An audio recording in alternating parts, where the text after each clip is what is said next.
గాంధీజీ ఇదే చెప్పాడా? స్వతంత్ర భారతదేశంలోని అందరూ సమానతత్వం అని చెప్పినటువంటి ఆ కళల్ని నెరవేర్చలేని, అంబేద్కర్ ఆశయాలను కూడా నెరవేర్చలేని ఈ ప్రభుత్వాలు ఉంటే అంట కోతి అంట.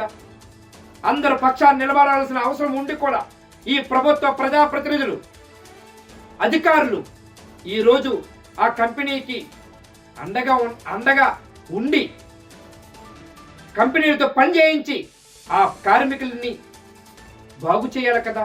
ఎందుకు మీరు చేయరు? ఏం రాచరకంలో ఉన్నారండి? నేపాల్లో జరిగినటువంటి ఏదైతే ఉన్నదో, ప్రజలు తిరగబడి అధికారుల్ని, రాజకీయ నాయకులను రోడ్డు మీద పడి తన్నారే, ఉరికించారే. అట్లాంటి రాచరికం కావాలనుకుంటున్నారా? అట్లాంటి అనుకుంటున్నామా మనం?